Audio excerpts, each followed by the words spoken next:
오늘은 조금 철학적인 이야기를 들려드릴까 합니다. 고독과 고통 속에서 인간의 본질을 탐구했던 쇼펜하우어의 말입니다. 행복이란 무엇인가, 그리고 우리는 무엇을 받아들이며 살아가야 하는가. 어렵지만 그만큼 깊은 울림이 있는 내용입니다. 사색을 좋아하는 이가 있다면 함께 들어보세요. 지금부터 시작합니다. 우리가 살아가는 이 시대는 너무 빠르고 너무 시끄럽습니다. 뉴스는 쉴 새 없이 쏟아지고 사람들의 말은 끝도 없이 이어지며 세상은 끊임없이 우리에게 다음 것을 요구합니다. 하지만 그 속에서 우리는 때때로 문득 멈춰 서게 됩니다. 모든 소리가 멈춘 듯한 순간, 불쑥 찾아오는 고독, 그리고 설명할 수 없는 고통. 그 감정은 왜, 언제, 어디서 오는 걸까요? 철학자 쇼펜하우어는 그 해답을 조금은 다른 방식으로 제시합니다. 그는 말합니다. 고통은 예외가 아니라 삶의 본질이다. 이 말은 단순한 비관도 자학도 아닙니다. 오히려 그가 말하고자 했던 것은 진실을 외면하지 않는 용기였을지도 모릅니다. 삶은 고통입니다. 이 말은 듣는 순간 고개를 돌리게 만들죠. 아니야, 인생은 행복해야 해. 우리는 기쁘기 위해 태어났어.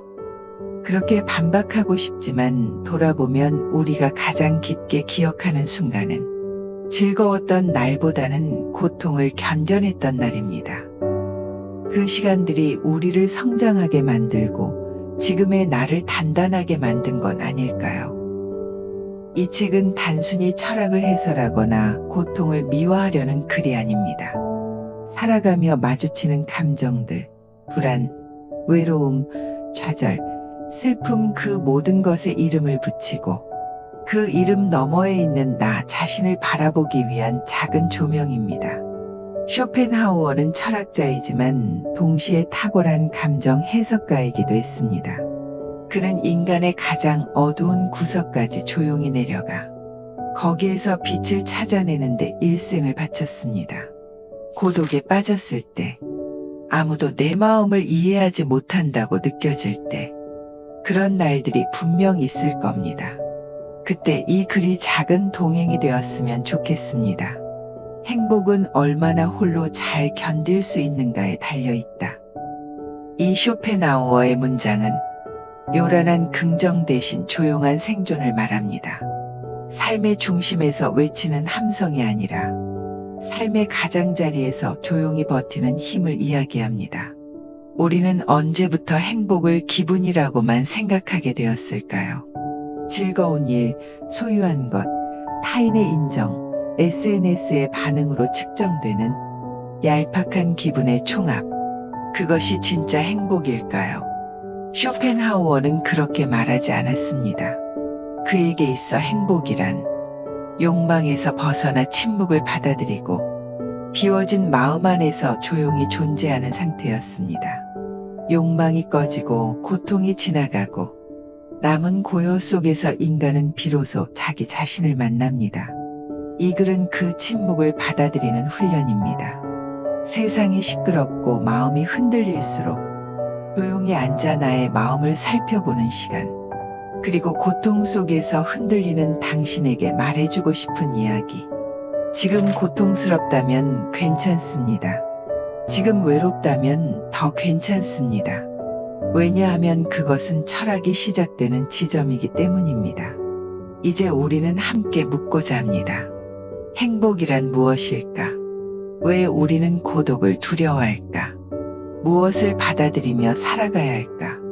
그 물음들의 정답은 없습니다. 다만 함께 생각해 볼 수는 있습니다. 그리고 그 생각의 끝에서 당신만의 조용한 울림 하나가 남기를 바랍니다. 1장. 인간은 왜 고독을 느끼는가? 고독의 본질, 그리고 우리가 외면해온 감정. 우리는 고독을 피하려 합니다. 늘 무언가에 연결되어 있으려 하고, 침묵 속에 있는 순간조차 휴대폰을 들여다보며 누군가의 말, 누군가의 삶을 기웃거립니다.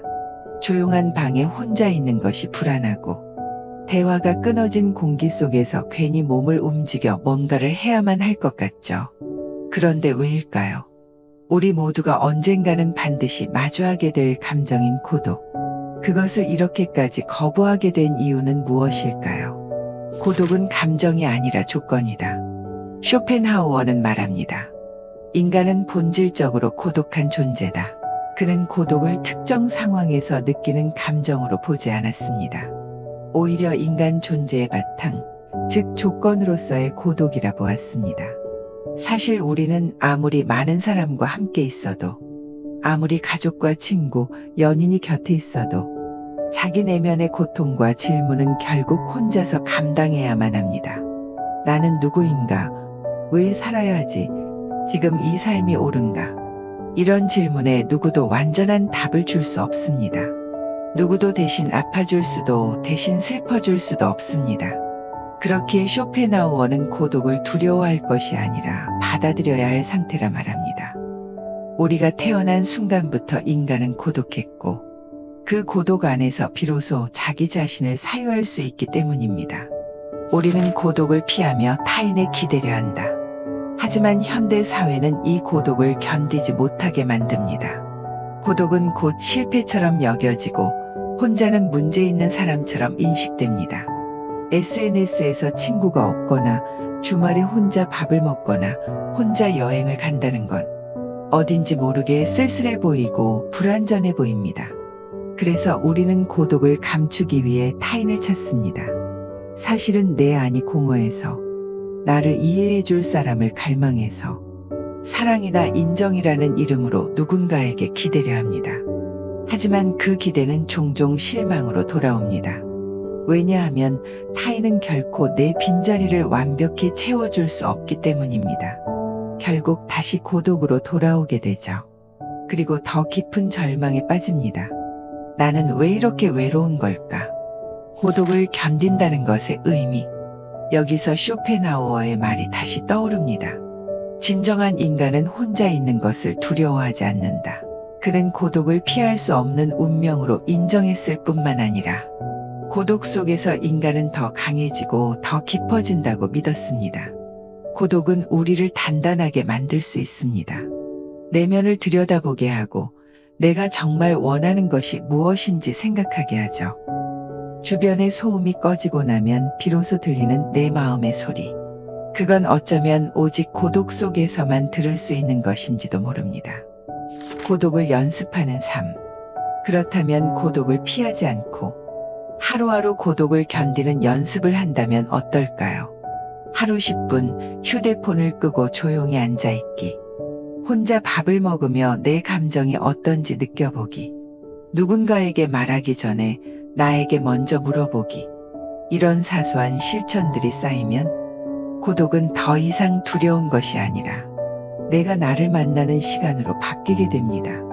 고독은 나를 지탱하는 힘이 된다. 고독은 감정이 아니라 존재의 조건입니다.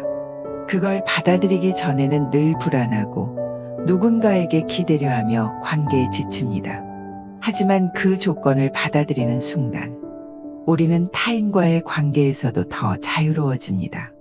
왜냐하면 나를 지탱하는 중심이 밖이 아니라 안으로 바뀌었기 때문입니다. 쇼펜하우어가 말한 고독은 단순히 혼자인 상태가 아닙니다. 그것은 자기 자신과 함께 있는 상태. 세상과 분리되어 있지만 나 자신과 깊이 연결되어 있는 시간입니다. 지금 이 글을 읽는 당신도 어쩌면 그런 고독의 순간을 지나고 있을지 모릅니다. 혼자인 시간, 외로운 마음, 말할 수 없는 생각들. 그 모든 것이 당신 안에 있다는 것은 당신이 지금 철학을 시작할 준비가 되어 있다는 뜻일지도 모릅니다. 다음 장에서는 그 고독 속에서 우리를 가장 괴롭히는 감정인 고통에 대해 이야기해 보려 합니다. 왜 삶은 이렇게 아픈 걸까요?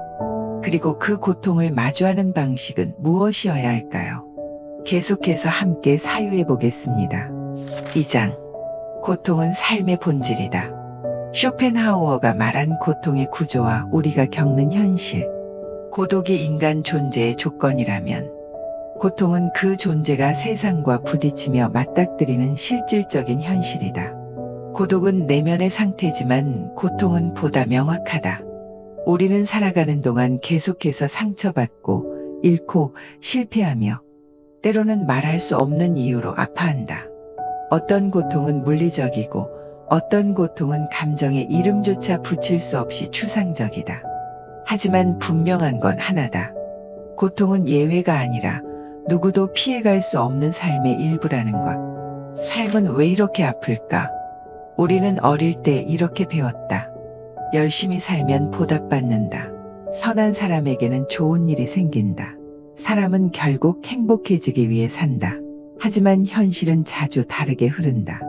최선을 다해도 실패할 수 있고 누군가를 진심으로 사랑해도 떠나갈 수 있으며 아무 잘못도 없는데 뜻밖의 사고나 질병이 찾아오기도 한다. 이때 우리는 질문하게 된다. 도대체 왜 나에게 이런 일이 일어나는 걸까? 이 고통은 무슨 의미일까? 쇼펜하우어는 이 지점에서 매우 급진적이면서도 명료한 통찰을 내놓는다. 삶은 고통 그 자체라는 말. 그리고 그 고통은 일시적 예외나 실패가 아니라 존재 자체에서 비롯된 것이라는 설명. 의지라는 끝없는 불만족의 엔진. 그의 철학에서 가장 핵심이 되는 개념은 바로 의지워다. 쇼펜하우어에 따르면 인간은 끊임없이 원하고 바라고 추구하는 존재다. 욕망이 충족되면 잠시 만족하지만 곧바로 다음 욕망이 고개를 든다. 이 욕망의 연쇄는 끊기지 않으며 그 끝없는 추구 속에서 우리는 끊임없이 결핍을 느낀다. 즉, 인간은 스스로의 본성 때문에 고통받는 존재다. 충족되면 공허하고 충족되지 않으면 괴로운 이 모순된 구조. 이것이 쇼펜하우어가 삶은 본질적으로 고통이다 라고 말한 이유다. 하지만 이 통찰은 단순한 절망이 아니다. 그는 오히려 진실을 정확히 보는 데서 고통의 정체를 분명히 할 수 있다고 말한다.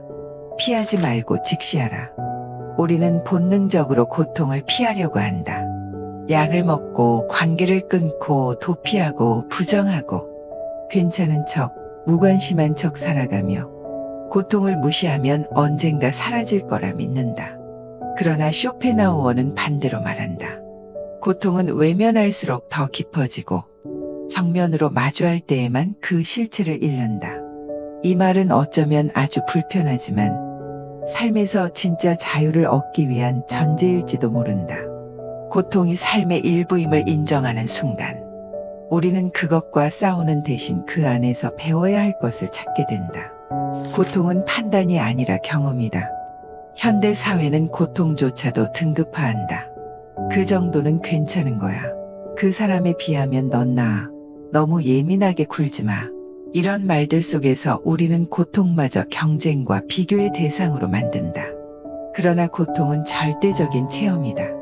같은 상황이어도 사람마다 다르게 느끼고 작은 상처 하나에도 오랫동안 아파하는 사람이 있는가 하면 큰 상실도 묵묵히 견디는 사람이 있다.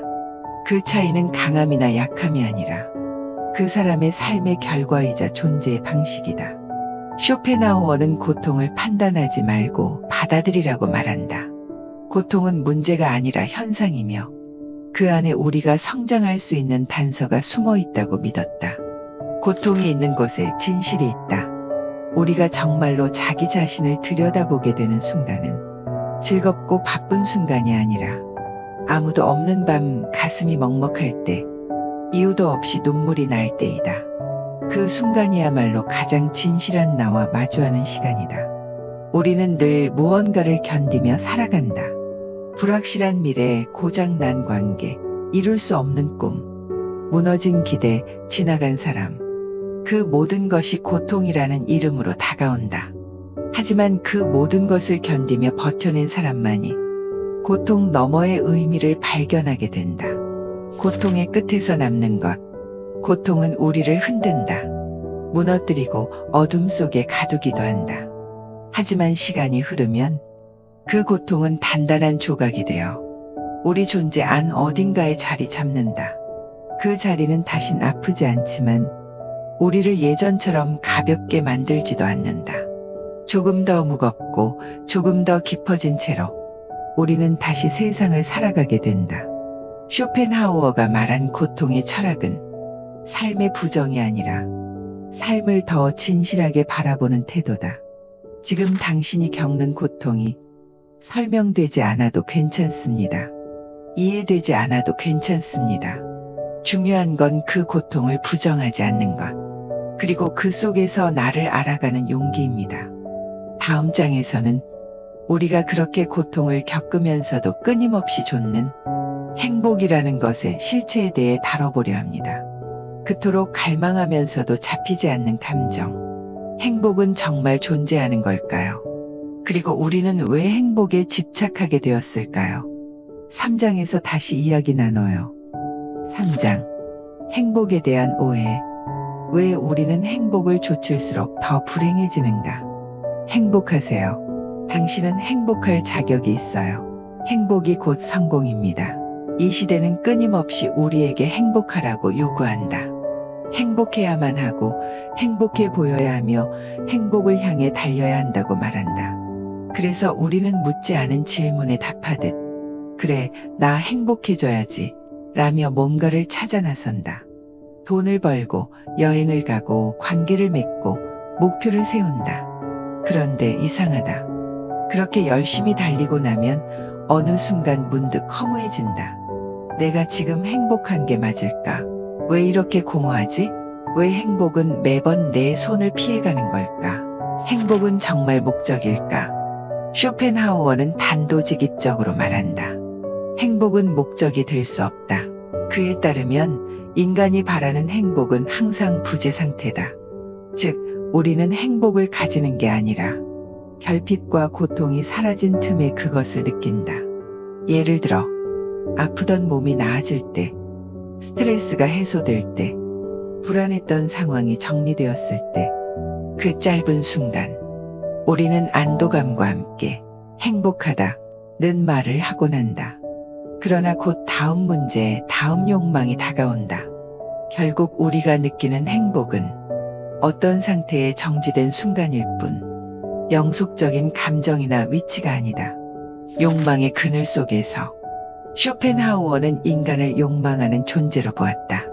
그리고 욕망은 채워지면 소멸하는 것이 아니라 더 큰 욕망으로 증식된다고 보았다. 첫 월급 만족, 더 높은 연봉을 바라봄, 관계를 맺음, 안정, 새로운 감정 또는 불만이 생김, 자유를 얻음, 지루함, 더 자극적인 것을 찾음. 이 욕망의 연쇄는 끝이 없고 우리는 그 끝없는 결핍 속에서 늘 행복하지 않다는 느낌을 안고 살아간다. 즉, 욕망을 좇는 한 우리는 절대 행복해질 수 없다. 우리는 행복을 오해하고 있다. 많은 사람들이 이렇게 생각한다. 내가 원하는 걸 이루면 행복해질 거야. 그 목표는 사람마다 다르다. 좋은 직장, 돈, 사랑, 외모, 명예, 성공. 그런데 그 목표를 이루고 나서도 행복하지 않다고 말하는 사람들이 있다. 왜일까? 행복이 결과로 존재한다고 오해했기 때문이다. 그러나 행복은 결과물이 아니라 관점이다. 쇼펜하우어는 말한다.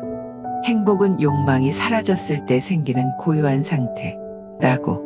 즉, 뭔가를 얻어서 느끼는 것이 아니라 욕망이 잠시 사라졌을 때 느끼는 틈새의 정적인 것이다. 우리가 행복을 가지는 것이라 착각하는 동안 행복은 이미 지나간다. 그래서 오히려 행복을 추구할수록 더 불행해진다. 행복이란 덜 바라는 것이다.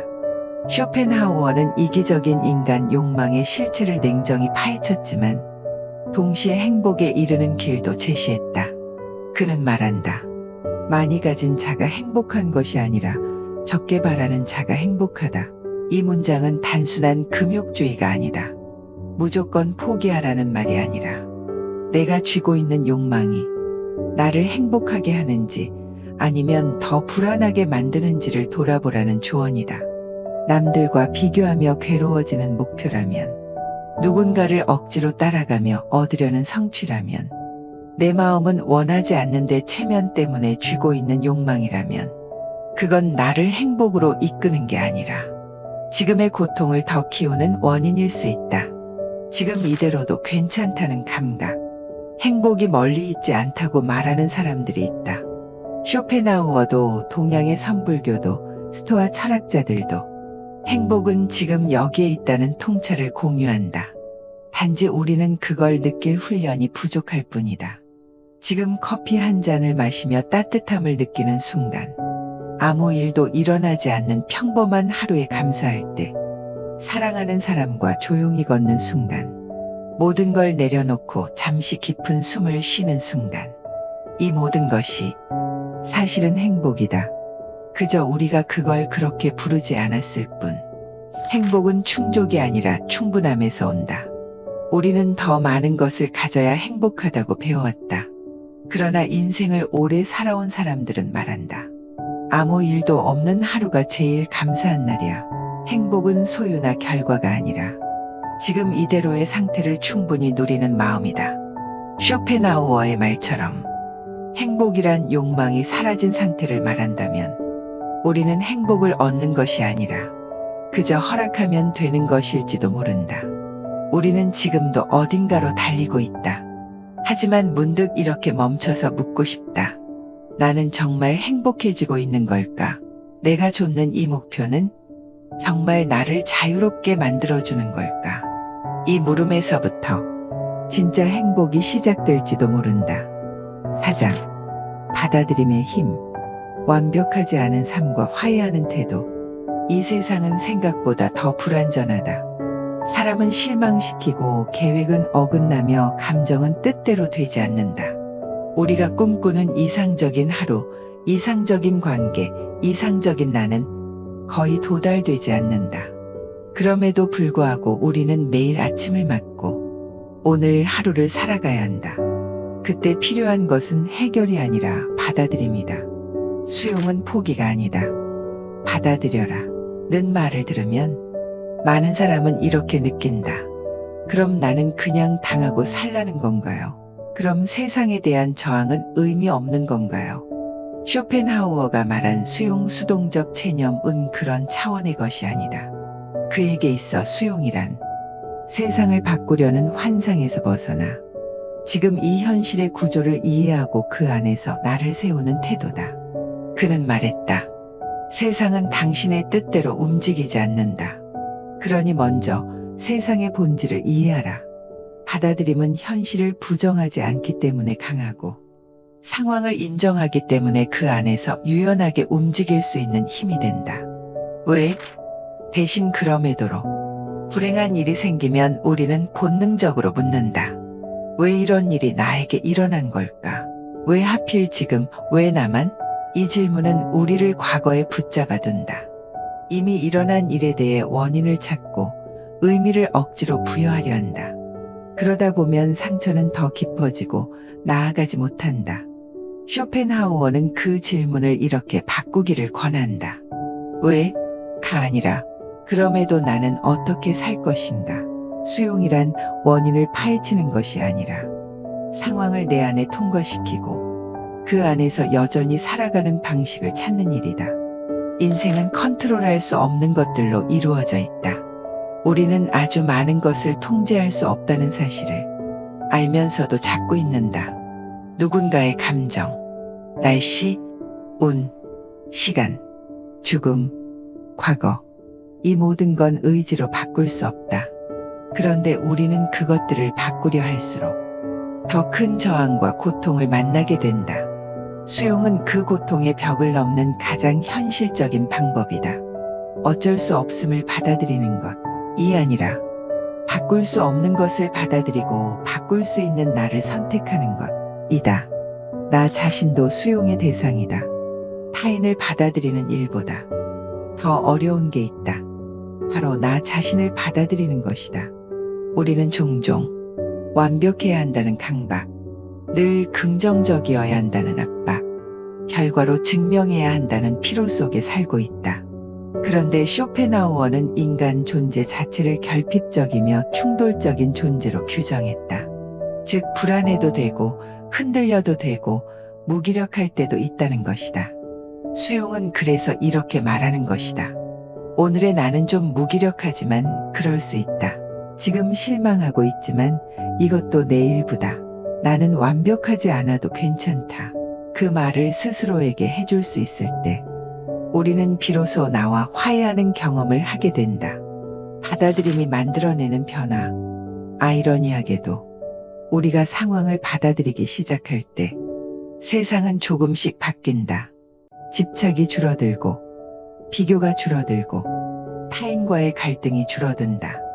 왜냐하면 우리는 더 이상 세상과 싸우지 않기 때문이다. 내가 바꿀 수 없는 것과 내가 바꿀 수 있는 것을 구별할 수 있게 되기 때문이다. 수용은 무기력이 아니라 분별력이다. 그리고 분별력은 자기 삶을 주도할 수 있는 가장 성숙한 형태의 의지다. 동양의 지혜와 쇼펜하우어의 만남. 흥미롭게도 쇼펜하우어는 동양 철학에 깊은 관심을 가졌던 서양 철학자였다. 그는 특히 불교와 인도 철학에서 욕망의 소멸, 수용의 지혜, 고요의 철학을 높이 평가했다. 그가 말한 고통을 통해 욕망을 내려놓는 삶은 동양에서 말하는 무의, 비움의 지혜와 닮아 있다. 즉 그에게 있어 수용이란 단순한 철학이 아니라 삶의 태도이자 인간 본연의 해탈 방법이었던 셈이다. 수용은 다시 살아가기 위한 시작이다. 고통을 겪고 행복을 줬다 지치고 관계에 상처받고 나 자신이 싫어질 때 우리는 선택할 수 있다. 억지로 견디거나 부정하거나 혹은 천천히 받아들이는 길을. 쇼펜하우어가 말한 수용은 삶을 포기하는 게 아니라 삶을 내가 다시 선택하는 방법이다. 그리고 그 수용의 끝에서 우리는 한 가지 진실을 마주한다. 삶은 여전히 불완전하지만 그 불완전함 속에서도 나는 나답게 살아갈 수 있다는 것. 다음 장에서는 그 불완전한 현실 속에서 우리가 진짜로 살아내야 할 하루하루에 대해 이야기할 거야. 고독을 견디고 고통을 이해하고 행복에 집착하지 않으며 삶을 받아들인 우리가 실제 삶을 어떻게 살아낼 수 있는지, 철학을 어떻게 일상에 실현할 수 있는지를 5장에서 함께 나눠보자. 5장. 고독과 고통 어떻게 살아낼 것인가? 철학을 삶으로 옮기는 사유의 연습. 우리는 고독을 이야기했다. 고통을 이해했고 행복의 실체에 대해 고민했으며 삶을 받아들이는 힘에 대해 들여다보았다. 이제 묻게 된다. 그렇다면 나는 어떻게 살아야 할까? 철학이 책 속에만 존재한다면 그건 지식일 뿐이다. 그러나 철학이 삶에 닿을 때 비로소 그것은 태도가 된다. 철학은 특별한 순간에 필요한 것이 아니다. 많은 사람은 철학을 거창하게 생각한다. 무언가 위대한 일이 생겼을 때, 삶이 송두리째 흔들릴 때, 큰 실패나 상실을 겪었을 때, 그때야말로 철학이 필요하다고 믿는다. 하지만 쇼펜하우어의 철학은 정반대에 있다. 그에게 철학은 아무 일도 일어나지 않는 평범한 날에야말로 더 필요한 것이었다. 왜냐하면 대부분의 고통은 그런 날들 속에서 자라나기 때문이다. 관계의 피로는 대화 없는 하루 속에서 자라고, 불안은 목표 없는 일상 속에서 자라고, 자존감은 비교와 자기 비판 속에서 무너진다. 이 고통들은 아주 사소하게 시작된다. 그러므로 철학은 위대한 사건이 아니라 작은 순간에 깃들어야 한다. 삶을 견디는 사유의 기술. 쇼펜하우어는 삶이 고통이라 했다. 그 말은 삶을 절망하라는 말이 아니라 고통을 견딜 기술을 익히라는 뜻이었다. 다음은 그가 직접 실천하거나 권했던 사유의 방식이다. 1. 잠시 멈춤의 습관. 불편한 감정이 올라올 때 반응하기 전에 잠시 멈춘다. 그 감정을 분석하지 않고 그대로 둔다. 이 멈춤은 감정을 억누르는 것이 아니라 그것을 파악할 수 있는 여백을 만드는 일이다. 2. 지금 여기에 집중하기. 지나간 일에 대한 후회, 오지 않은 미래에 대한 불안. 이 두 가지가 고통의 주된 근원이다.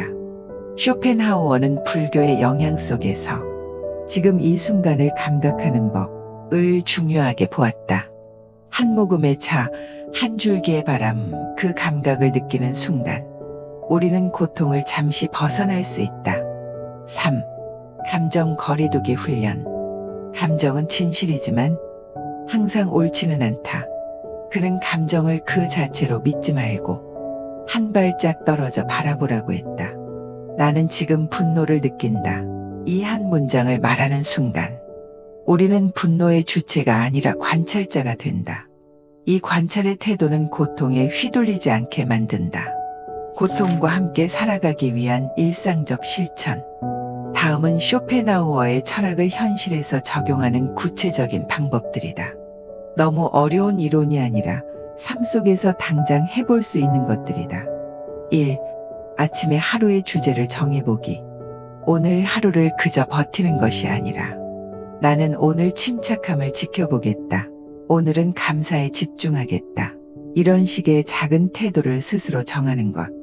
이건 하루를 수동적 생존에서 능동적 인식의 장으로 바꿔준다. 2. 스스로에게 질문을 던지기. 지금 내가 바라는 건 정말 나에게 필요한가? 이 감정은 누구를 위한 걸까? 나는 나에게 얼마나 친절한가? 이런 질문은 혼란을 정리하고 고통을 단순한 감정이 아니라 사유의 재료로 만들어준다. 3. 고독한 시간 의도적으로 갖기. 주말 1시간. 카페 한 자리에 앉아 휴대폰 없이 멍 때리는 시간을 갖는다. 이 시간은 정보가 없는 대신 자기 감정과 마주하는 기회를 준다.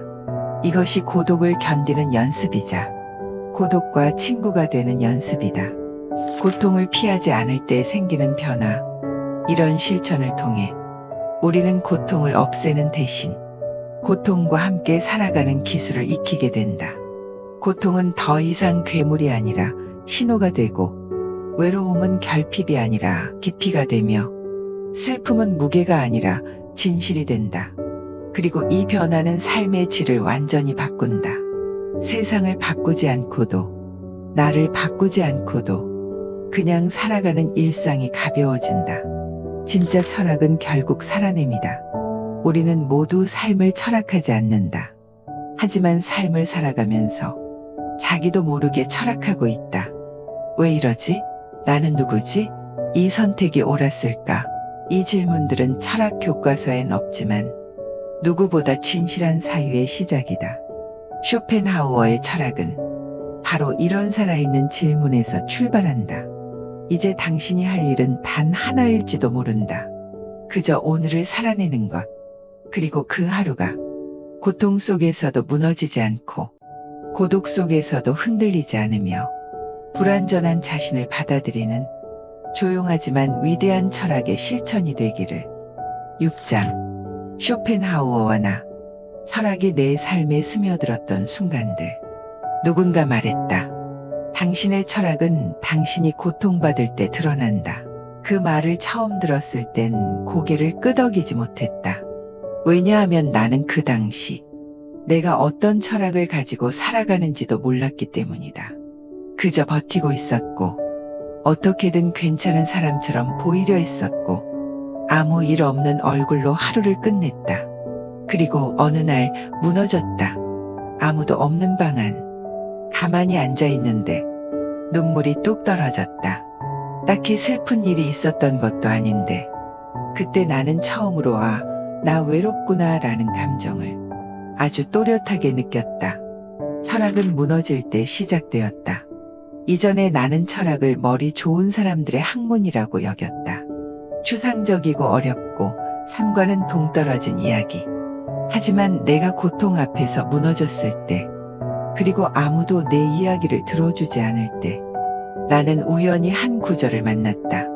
행복은 얼마나 홀로 잘 견딜 수 있는가에 달려있다. 아르투어 쇼펜하우어. 짧은 문장이었지만 그 한 줄은 내 마음 깊은 곳에 가라앉았다. 마치 누군가 내 고통을 정확히 알아본 채 조용히 말을 건넨 듯한 느낌이었다.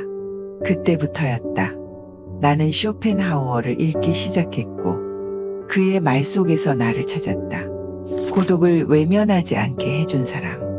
쇼펜하우어는 무뚝뚝하고 비관적인 사람처럼 보일 수도 있다. 하지만 그의 글은 놀랍도록 정직하고 따뜻하다. 그는 외로움을 비정상이라고 하지 않았다.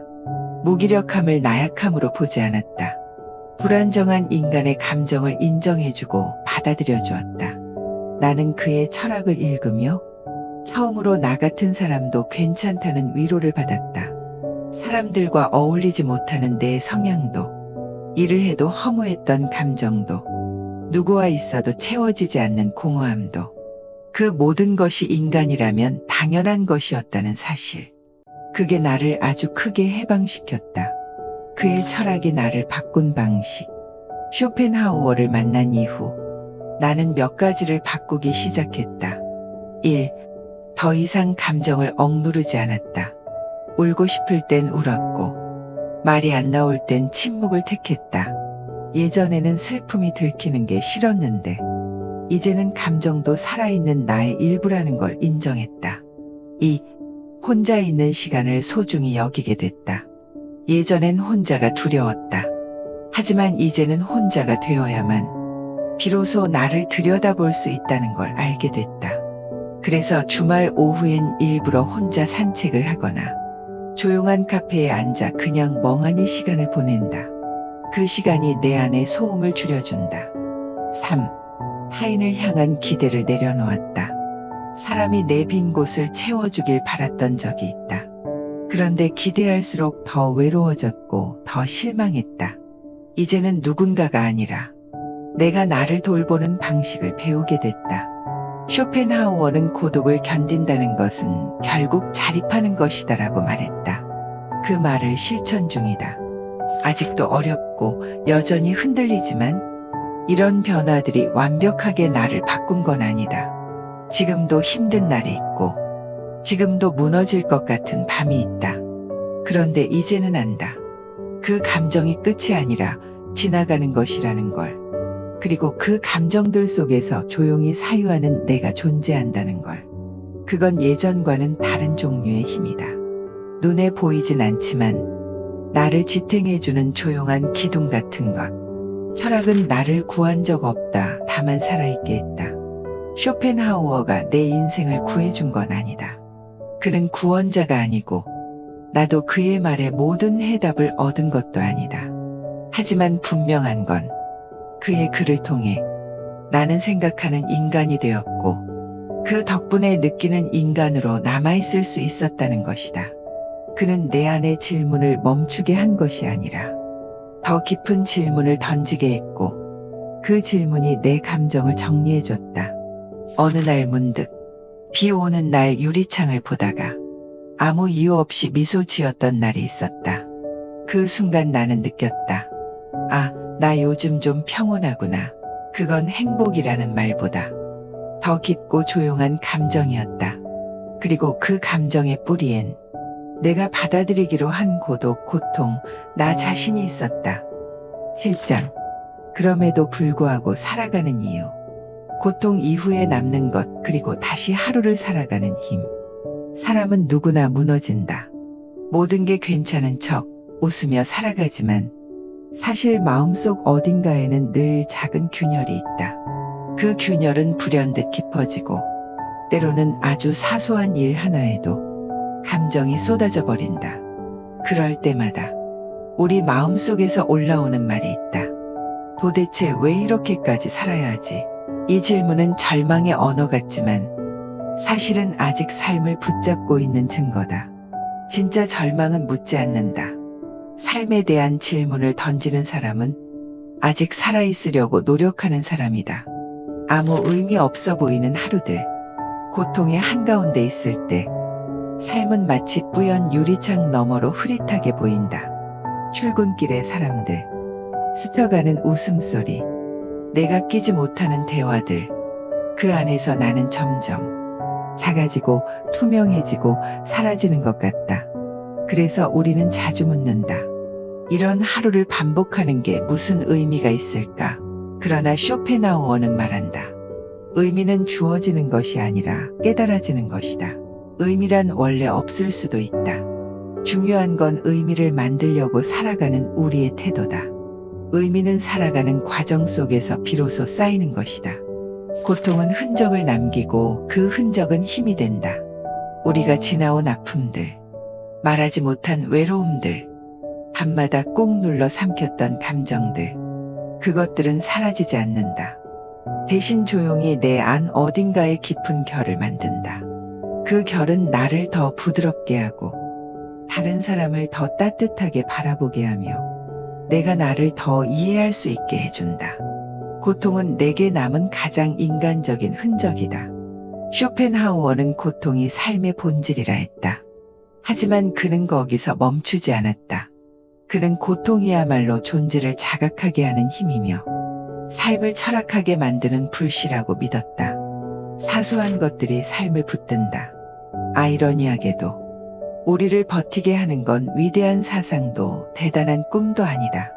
아침에 눈을 뜨고 마시는 미지근한 물 한 잔, 퇴근 후 아무 말 없이 걷는 골목, 하늘을 보며 아, 날씨 좋네 하고 혼잣말하는 순간, 우연히 듣게 된 음악 한 곡, 그런 사소하고 평범한 것들이 어느 날 문득 아, 살아있어서 다행이다 라는 감정을 불러온다.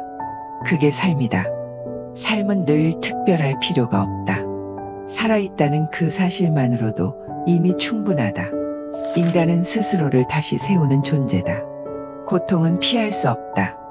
외로움도 어쩌면 평생 함께일 것이다. 삶은 자주 흐트러지고 계획은 무너지며 감정은 엉켜버린다. 그럼에도 불구하고 우리는 다시 걷는다.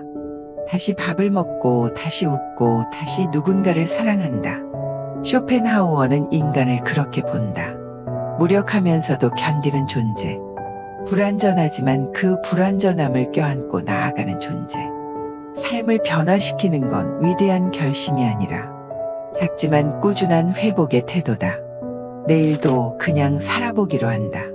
지금의 내가 완벽하지 않아도, 지금의 상황이 만족스럽지 않아도, 그럼에도 불구하고 나는 오늘 하루를 살아냈다.